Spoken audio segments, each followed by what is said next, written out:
All right. So Tamara Larter is with us today. Thank you for joining us. Just read a little bit. She's a monitoring, evaluation, and research consultant. She works on humanitarian aid and development and peace building. She has a master's in humanitarian action and sociology. And I think from Uppsala University and the University of Lethbridge. So I've actually been to Uppsala University and worked with folks Um, there, but I don't know the University of Lethbridge. Is that in the UK? no, it's in Alberta in Canada. Oh, Alberta in Canada. Okay, okay. All right, great. It's a small university town, so I'm not surprised you haven't been there. But if you get the chance, it's worth checking out. Well, and you have a Canadian accent, so I definitely do. Yes. yes, I can hear that. Wait So until great I that start saying sorry and about. We'll get there. great.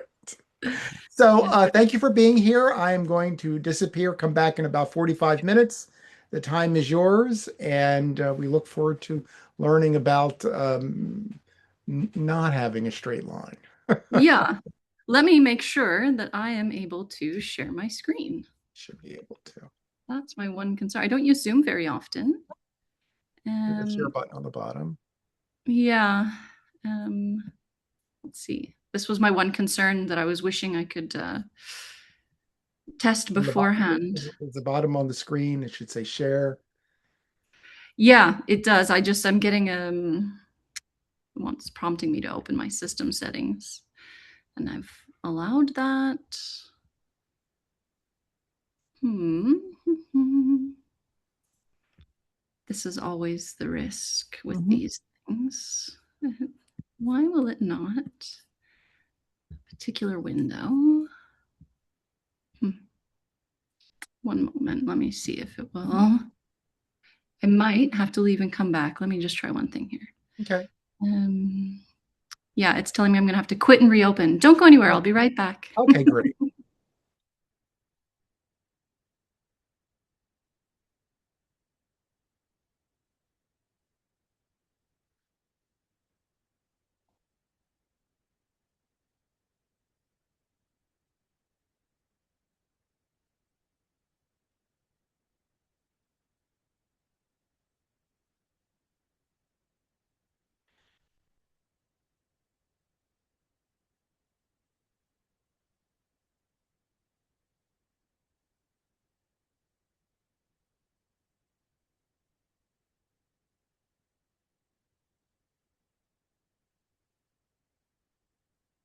There you are. You're back. See if you can share. Let's see. And share.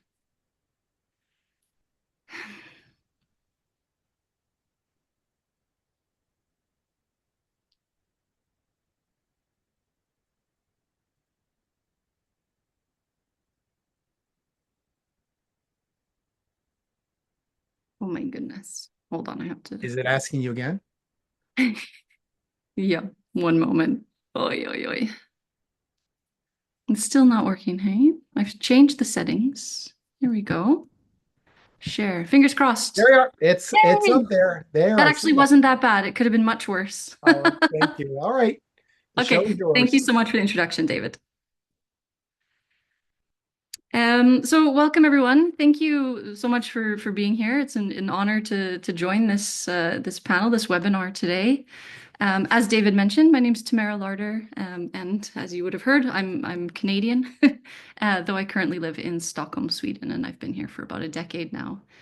Um, yeah, I have a background in it was sociology first, and then I did a master's in international humanitarian action here in Sweden a couple of years, 4 years ago. Time flies. Um, One thing I wanted well, the reason I'm here today is I wanted to talk about this straight line or lack thereof of careers in peace building and humanitarian action and international development. Um,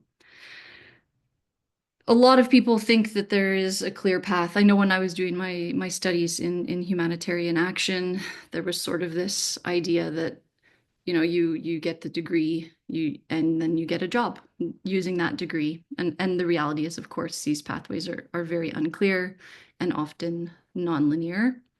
And I know myself and a lot of the classmates that I was studying with, and a lot of the people I've encountered in the last 4 years of working in this field have felt really confused. They said, I've studied the right things, I've spoken with the right people, I've done the right sort of volunteering and internships or whatever, and it's not leading to the career I imagined myself having. Um, and what I want to talk about today is that's okay. It doesn't have to be a straight path. There can be winding and confusing paths, but that doesn't mean you're not getting to where you want to go. So what I want is for this to be more of a workshop style. I know we're all sitting behind our computers. So I would urge you to take out a sheet of paper, which if I were in a classroom teaching, I would hand to you, but sadly that's not our case today. But take out a sheet of paper or a notepad or open a separate window on your laptop and mark out 5 boxes or set up a table with five boxes. Um, Number 1 is skills I have. Number 2 is what I care about. Number 3, my possible entry door. Number 4, what I need to build next. And 5, who or what I should follow. And we're going to fill these boxes in over the next 40 minutes or so, so that hopefully by the end, you will feel like you have a clearer starting point of where you might go in the humanitarian development and peace building field. I'll give you a second to make those. Shouldn't take too long.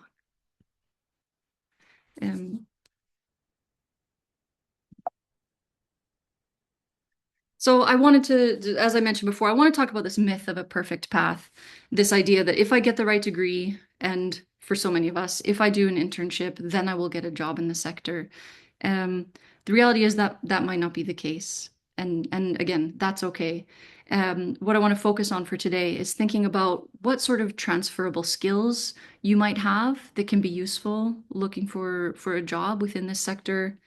Um, Thinking about how our specialization really develops over time, how the people that we know, the organizations that we interact with, our classmates, our supervisors, these are all people that we network with, and these are opportunities that will shape the pathway that we follow in a career in this field. And understanding how the system works, in my experience, has taken more time than I might have thought. We get a lot of maybe theoretical ideas within the classroom. We might have some anecdotal examples that give us an idea of how the system works. But until you're in it, I don't know if we can really fully understand it. So I wanted to give my own career pathway as an example.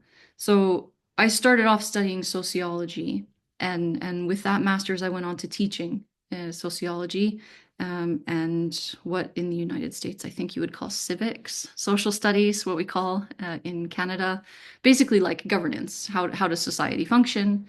And I did that for 12 years uh, before thinking, instead of being in the classroom, I want to be out working in this a little bit more hands-on and a little bit more directly. Which is when I went on to study then my master's in humanitarian studies. From there, I got an internship, which is such a common path for so many of us. That developed into a position as a monitoring and evaluation coordinator, and now as a monitoring and evaluation consultant. But if you had said to me as a sociology student 20 years ago, oh, one day you're going to be a monitoring and evaluation consultant, I would have said, what's monitoring and evaluation, right? So the steps build on each other, and often the way that that path has gone or the logic of that path really only becomes clear when you're looking back on it. So our careers evolve. They're not necessarily designed from the start. Um, what I learned shifting as a career transition, mid-adult life career transition, I had to ask myself, what skills do I already have that I can maybe bring to this new career? And it would be the same even for those of you who are maybe much younger than I am, who are just starting out in the field. You already have skills that can be really relevant for humanitarian and peace building roles.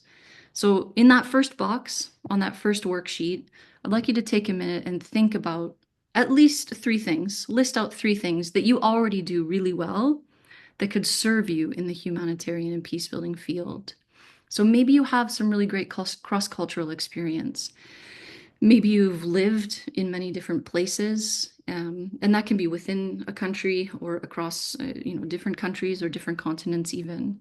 Maybe you're really strong in organizing activities or ideas. Maybe you're really good with coordinating people between groups. And this can look 1,000 different ways in 1,000 different jobs, but the fundamental skill is the same, the ability to organize people and bring them together towards a common goal. Maybe you're more on the academic side. Maybe you're really good with analysis and you have an analytical mind. Or maybe you're more creative and you can approach problems or ideas or opportunities in ways that others might not consider, might not even think about, might not even imagine, that could be really innovative. Maybe you have really great fundamental IT skills. Maybe you're just really good at Excel. You'd be surprised how often having skills in Excel comes in handy. I think everyone I know who works in this field works with and curses Excel on a daily basis. Um, Again, maybe you're really good with researching, with designing studies, with writing reports or writing communiques in some way. Maybe you're great at fundraising. Maybe you have some experience of that from your school years. Maybe you're not, maybe you're brave to go and talk to people and say, look, we have this thing that we're working on. We could really use your support. That's a really important skill. Maybe teaching or facilitation, maybe communication or languages. Um, Maybe you speak a number of languages that can come in really handy, or maybe you're just very clear in communicating to many different groups of people. Or maybe you have skills in advocacy or awareness raising, being able to bring these ideas and these topics and issues to people and talk about them in a way that others can listen, and can hear your points. There are thousands of other skills that could be listed here. I just wanted to take a few examples. The point is, you almost certainly already have relevant and useful skills. Even if you're brand new, fresh out of school, never had a job before, you're still coming in with skills that you have. So the first thing on that first box, please just write down a few skills that you think would be really useful to you in the humanitarian or peace building field. Um, I'm on full screen share. If you want to write some other ones in the chat, that might be really interesting, and we can talk about them towards the end. But there are countless skills that could come in handy for you. The next thing I want you to think about is, what do you care about? What do you want to work on?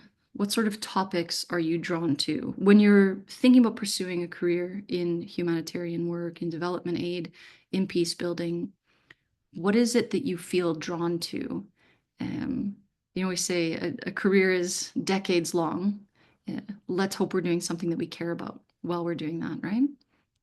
So maybe you're interested in the humanitarian side when we're looking at, shelter emergencies with communities that are experiencing war or natural disasters, flooding and houses have been ruined, or they've been displaced and lost their homes as a result. Maybe you're interested in health and nutrition, so the more medical side of humanitarian work.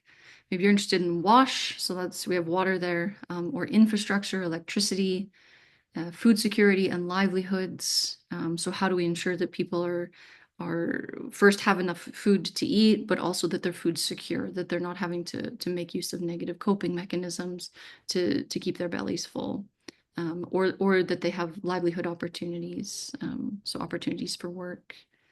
Maybe you're interested in mine action, so demining, removing unexploded ordinances from previous conflict zones, migration, and people moving across borders. Maybe you're interested in sort of this nexus, the way that humanitarian development and peace building are interconnected and the way that they fit together. Maybe you're like a really more practical person and you just want to work on supply and procurement. You just want to bring what's needed to the places that it's needed. This is such an important job that often sort of falls into the background. Maybe you're interested in governance and advocacy or policy development on the peace building side of things. Maybe it's human rights, maybe it's campaigning and fundraising, getting people out to share and contribute towards these really important issues. Or again, maybe it's more the IT design and the support. So not everything within humanitarian and peace building has to be on the front lines. There's a lot of background work that goes on as well. So take a moment there in the second box that you hopefully drew at the beginning of this to think about what sorts of things you're interested in. Um, for myself, when I was moving out of teaching and into this, I knew that I wanted to do something related to children and child protection and supporting children in conflict zones. That was what I felt drawn to. And I haven't necessarily ended up working on that, or not all the time.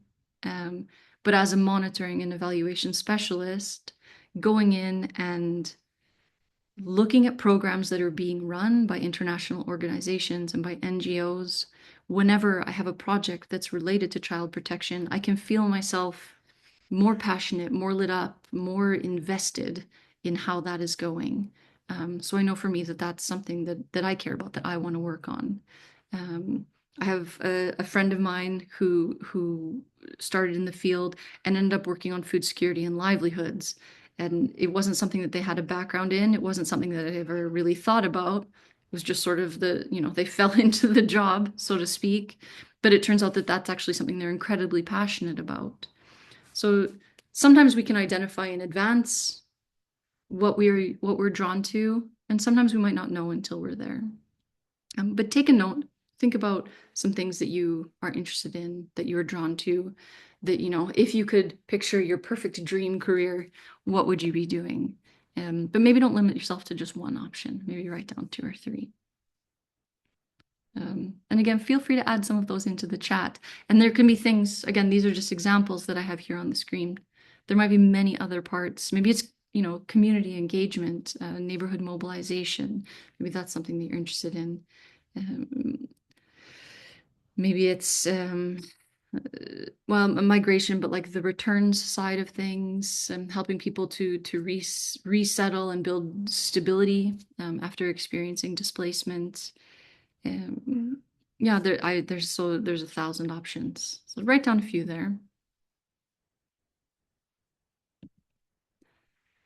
When we think about how people often enter the sector, particularly humanitarianism, but also peace building, there tends to be five common entry doors. And this is drawn from my own experiences, anecdotal evidence from friends and colleagues, um, but also from the types of job postings I've encountered in the past years. I think most people that I know of, personally at least, entered through an internship. This tends to still be the most common way. But also volunteering. So maybe with local organizations, maybe just in the neighborhood or in the local town, maybe with non-governmental organizations, or internships with international organizations. You know, the UN is quite well known, the various UN agencies for having internships, but there's a lot of others that run those as well. That is how I myself entered, was with an internship with a very small consulting company. But that was the first opportunity I had that brought me into this sector. You might also enter through NGOs or local charities, and that could be on the program side. So you're working on a program, you're with, I don't know, so we could say Habitat for Humanity. It might be a little bit more on the volunteering, but you're going out and helping to build houses. Or you're working as a fundraiser for UNHCR, for example, and you're standing in a train station or a street corner and trying to convince people to donate, to help fundraise for those programs. Maybe you're running the programs, so you're participating as a program assistant. Maybe it's on the operations side, or M&E, so monitoring and evaluation, or field roles. You might also enter through academia or research and consulting. So if you have maybe, this is perhaps more likely if you're coming from an academic background and an academic career, where then you're pulled on as an expert, an external expert to advise. Could be through consulting, again, as I mentioned, or transitioning from another career. So when you're thinking about yourself entering into the humanitarian and peace building field, which ones have you tried to pursue, or which ones have you already experienced, or which ones sort of pique your interest? Which ones do you think, oh, I would like to look into that more? Maybe you're drawn to the academia side. Maybe you're drawn to sort of this volunteering and or internship role where you're really hands-on in your own community. We often think about humanitarianism and peace building as this huge, macro perspective. But it starts at the community level, as we heard from our speakers in the previous hour. So what can you do locally? Right? So that's box number 3. What might you like to pursue? Which pathway in do you feel drawn to, or do you see the most likelihood, the most opportunities in? Or maybe there's one that you already have experience in.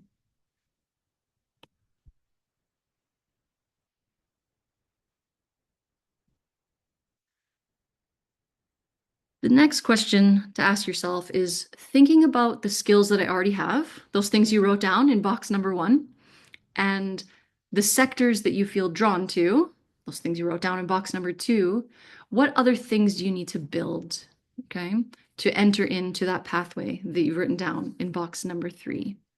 So we tend to separate our skills into hard skills and soft skills. Again, here is truly just a selection list. There's many, many more than this. But maybe you need skills if you're interested in the academic and research side of things. Maybe you need to build more skills in collecting and analyzing data. So how to do study design, how to choose methodologies and employ methods, how to design interviews or surveys if you're wanting to go out and talk to people who are experiencing a humanitarian disaster of some sort.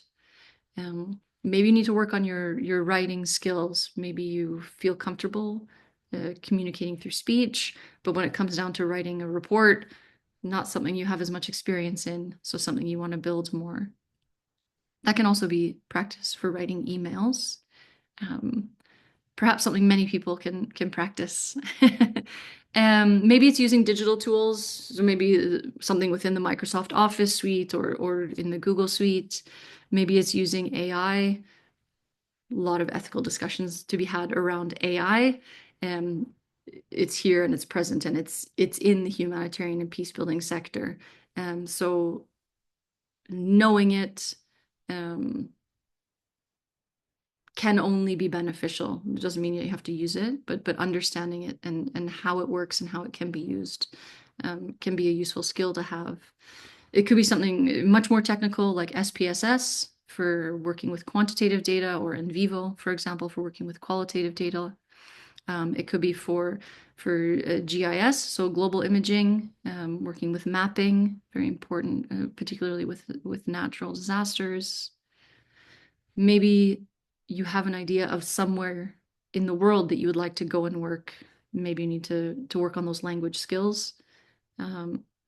Maybe project management or budgeting or working with timelines are some skills that you think that you could build on. So these are some examples of hard skills. Again, there's many more than that. We also have soft skills, so explaining ideas clearly or communicating, especially cross-cultural communication, if you're thinking about the broader humanitarian and peace building sector. But it can also be cross-cultural within your own neighborhood or community. Maybe you want to work on finding solutions to problems. So we have a large problem. How do we break it down into pieces and tackle that? How to work in teams and across roles, or how to adapt when plans or situations change. When I was brainstorming this list, I was trying to think of what are the soft skills that I have encountered needing in my years working in this field, and these are the ones that I came up with. But again, there's many more than that. But if you think about the skills you already have, the type of work you would like to be doing, what skills might be useful for you to have to get you to that point of being able to have that career that you want, to have that job that you want. And the biggest thing I can recommend then is to look for online certification opportunities. There are a lot of free opportunities where you can get certified in, like, I did a free one which was just on inclusion of elderly people in humanitarian programming that I thought was really interesting because it was an age group that I didn't have a lot of experience with.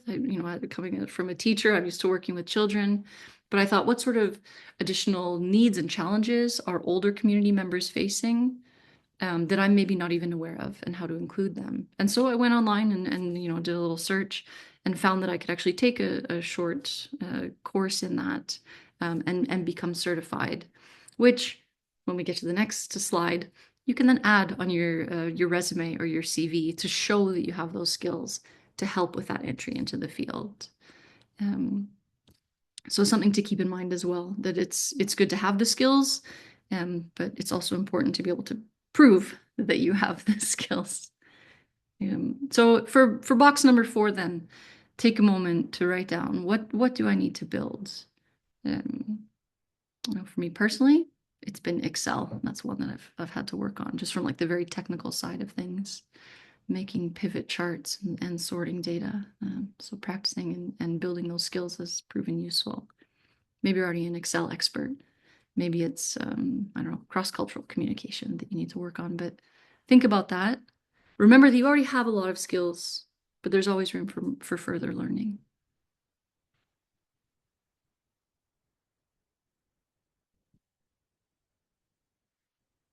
And then activity 5, then, who or what do you need to follow? So if your dream job is to go and work for, I don't know, let's say UNICEF, okay? So thinking about what skills do I need for working with UNICEF? How can I build on that? But then to follow UNICEF, to understand the types of work that they're doing really clearly, to see what their goals and strategies are, obviously to keep an eye on job opportunities. So UN agencies. But even if you're not wanting to work within the UN, it's quite a good idea to follow them just because of their role within the humanitarian peace building development sectors. So maybe following UN agencies. Maybe follow the organizations that work in the sectors that you're interested in. If you're interested in working in child protection, maybe you want to follow Save the Children, or maybe you want to follow Plan International. Um, if you're interested in working within the health field, maybe following Doctors Without Borders or Médecins Sans Frontières, for example. If you're interested in working at the like local government level, then maybe you're following some civil society organizations that are working in your community. I would also recommend following Relief Web and DevX International and Impact Pool. All of them post jobs, which can be useful, but they also often post reports and updates, situational updates for various humanitarian development and peace building events, issues, and challenges that are ongoing. Following donor agencies to give an idea of where priorities are, where budgets are being cut, but also where budgets are being kept and what the focus and strategies are. So USAID, which is now no longer with us, would have been one. SIDA, that's the Swedish version. GIZ is the German version. FCDO is the UK version. ECHO we have here in Europe. So there's a number of these donor agencies that are actually funding humanitarian work. You might also follow the websites of NGOs and organizations that you find inspiring, that you just want to see what's out there, what are people doing, what sort of programs and projects and activities are being implemented. LinkedIn pages of individuals and organizations that are working in the areas that you want to work in. Universities and think tanks writing about humanitarianism and peace building. So for example, the New Humanitarian is always posting what's happening in the field. And then maybe professional networks. So if you're interested in working on issues related to gender, you can follow gender working groups. Or if you're interested in working in, for example, monitoring and evaluation, you might follow some meal networks. So following these organizations and individuals, one, to see when job opportunities come up, but almost more importantly, to understand what's going on in the sector, what's going on in the field right now, how are things changing, what's being emphasized, what's being de-emphasized. Um, so I would encourage you now in box number 5 then to perhaps write down some organizations, agencies, or individuals that you would like to follow.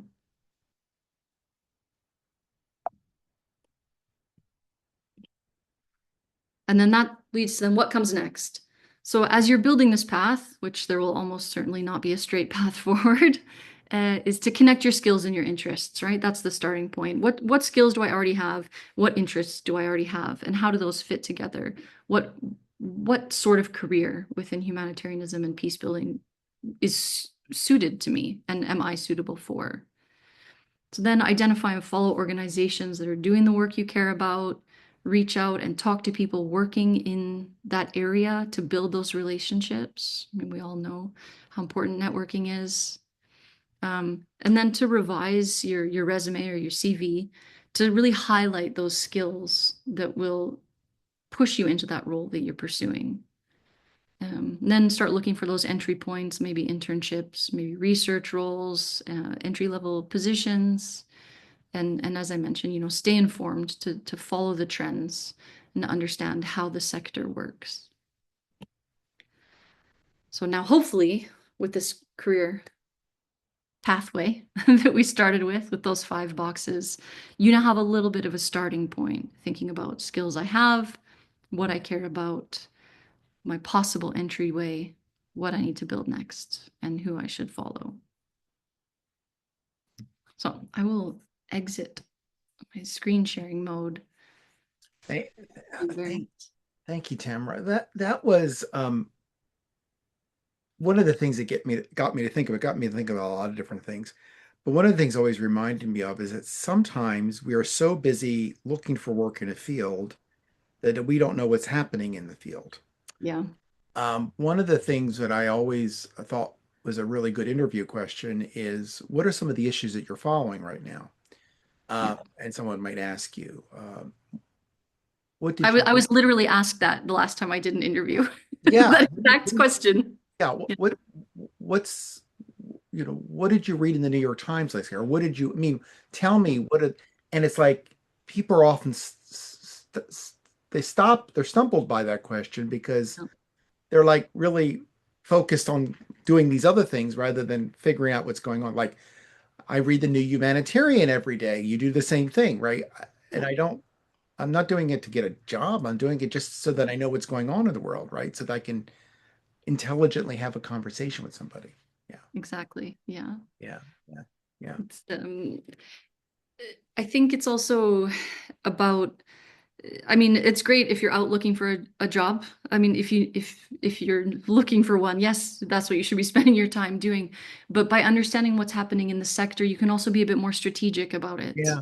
Right? I mean, it's don't pursue a position in something that's facing defunding, something that's being Mhm. deprioritized, unfortunately. But I mean, it's also a little bit Yeah. strategic.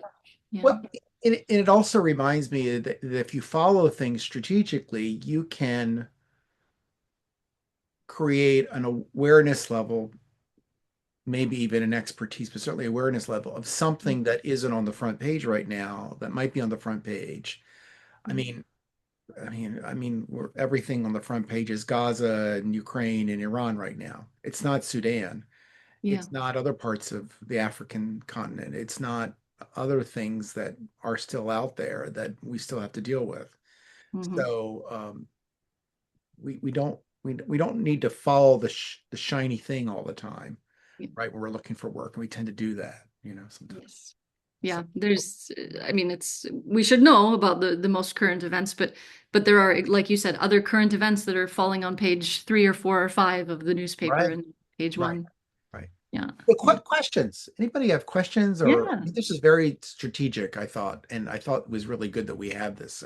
Sometimes we're kind of Yeah. having this global conversation, but this is like here's the 5 boxes. Here are the specific things you should be doing, Step by step. step by step. That's really important, right? And Yeah. you're following what you're doing, looking at yourself, and so forth. But Mhm. I'm looking here. Questions. I don't see any questions. That doesn't mean we don't. Research. Okay, I see here somebody just posted. what would you advise for someone who finds Mhm. themselves Yeah. in what I'm considering a for now role, but wants to stay connected because of the anxiety of what the future holds for this industry? Yeah.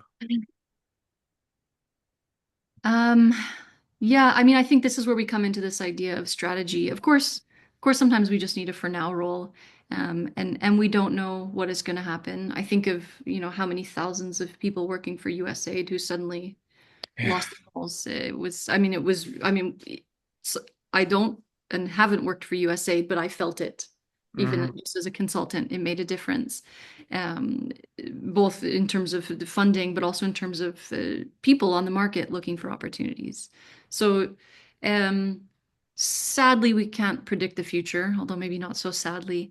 I think the important thing is to continue pursuing something that you care about, that makes use of your skills, um, and that will lead the way, um, to keep building on those skills, to keep building on the experience that you have. Um, I think a really important thing to keep in mind is how transferable most skills are. I remember when I went for my first interview to do monitoring and evaluation, I barely knew what it was. I had no experience in it. And they said, what skills do you have that will help you with this? And I said, well, as a teacher, we often worked with grading matrices, and we had this idea of what is the objective? What are we trying to reach? And how can we prove that we've reached that? How do I know my students have learned what I want them to learn? Monitoring and evaluation is that. How do I know that a program has done what the program meant to do? The Mhm. principles are the same, and the skills are transferable. So I think it's also to keep that in mind. So even if it's a for now role, and yes, understandable anxiety, Marina, absolutely. Um, the skills are transferable. Yeah. So I've got a couple other questions. Any recommendations for making connections with those working on projects you're interested on? Cold calling on LinkedIn. Yeah. Anything they get over that initial awkwardness of reaching out? Mm. Yeah. Christopher, I definitely hear you on that one. Um, I have both cold called and been cold called on LinkedIn. Uh, just do it. Just do it. What is the worst that can happen? Maybe they don't reply. Okay, maybe you feel a little embarrassed, but I mean, nothing really bad has happened. Um, so I think it's good if you maybe someone that you're interested in, that you're following, that you're interested in working with or want to make a connection with, they post something about a project that they're working on, then Yeah. write a little comment on their LinkedIn post going, wow, this is super interesting. I have this question about it, or I have this similar experience. Um, the worst that can happen is they ignore you. Um, And I know that happens, but one of the things I always like to think about is that why are you on LinkedIn in the first place if you're not receptive to that? LinkedIn is a yes. network. LinkedIn is not a social club or whatever, right? So people who are on LinkedIn should not be surprised that people do that. And I tell my students and my colleagues all the time is to mine my LinkedIn, right? Because once you're connected, you can mine my LinkedIn and find people you're connected with, and I'll introduce you to them. Yeah. So yeah, I, people should. And I also believe you're right, people will say nothing, but I think in our space, and we'll say the peace building, humanitarian development space, people are people are generous for the most part. They want to help. And I particularly think the obligation is on people in my generation to help people who are younger. Yeah. We're not in this, we're gonna check out at some point. Yeah. And it's our obligation, right, to Mm, really help nurture people who are going to follow and continue the work that was so important to us. yeah. So, I think that's also part of it is I think people who are working in humanitarianism and peace building, we are already compassionate, hopefully compassionate and kind people. right. So, as compared to the general public, perhaps we're more likely to come upon a friendly person. Yeah, and I had a question from Heather here. Yeah. Once you leave the university, if we're interested in research, what are the best ways to translate that in a career? How do we sustain ourselves Mm. while we find was to translate research to a career job? how do we Mm. translate college research to consulting? Oof, that's an excellent question, Heather. Um, Part of it is stay on top of what's happening in the field, as David and I were talking before. What is being researched? What needs to be done? If you've written a thesis, which you probably have if you're Yeah, finishing university, try and get that published, or see if you can get it turned into an article.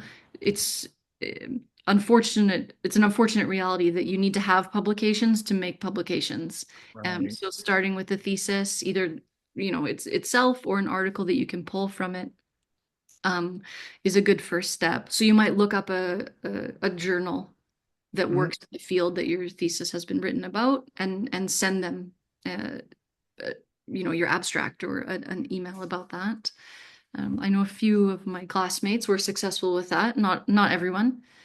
Um, Writing small research briefs, and posting them on LinkedIn so people see you as a researcher.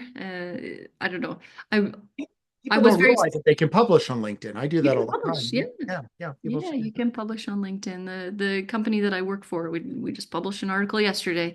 We Yeah. just have one of our consultants. He did this great piece of research, and he said, "Can we publish it?" Absolutely. Yeah. That's what LinkedIn's for. Mhm. We're often a bit. I know many people are a bit skeptical of LinkedIn. It's just social media for work, and there are many, maybe stereotypes about LinkedIn, but it can be a really useful Mhm. place. It's a tool Yeah, that's it's not useful. it's not everybody's cup of tea, but I do No. think it's got some really important advantages. Right, Yeah, right. it really does. Yeah, yeah. How do we sustain ourselves while we try and find ways? Yeah, that's maybe that's the trickier part of your question that I'm not sure I have an answer for, Heather. I mean, looking for jobs that allow some amount of research where that's still some aspect of the job.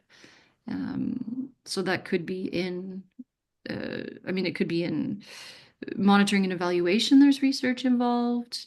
Um, Sometimes in program development, there's research involved because there would be studies to do contextual analysis, needs assessments, conflict analysis. So there's still these aspects of research that are within the roles. But certainly it's a challenge, and the field of research is particularly difficult to break into. Yeah. Thank you. Any other questions? I think that 23 and that 0 was me. I hit the screen accidentally. Uh, there's something that Cindy just posted there about how they met Yes. me through a cold mail and found an article that I wrote. And she is sociology for us. Yeah, we all have these anecdotal stories. Thank you, Cindy, for Mhm. that. Yeah. The anecdotal stories are really important, right? We can all talk about how we did it, and this is how it happened. And Yeah. sometimes we don't recognize that until long after it happened that, oh, Yeah. now I know how I got there, right? It was a cold call. It was just kind of reaching out. Yeah. I mean, that's why I had that early on in my presentation is sometimes you don't understand until you're looking back at how you Yeah, got right, there. right, right, right. Yeah, you don't. Yeah, and I want to before I forget, everybody should connect with me through LinkedIn. I'm sure Yeah, connect through you through LinkedIn. They should just absolutely. yeah. So we're at about a time. It's quarter Yeah. to the hour, which is in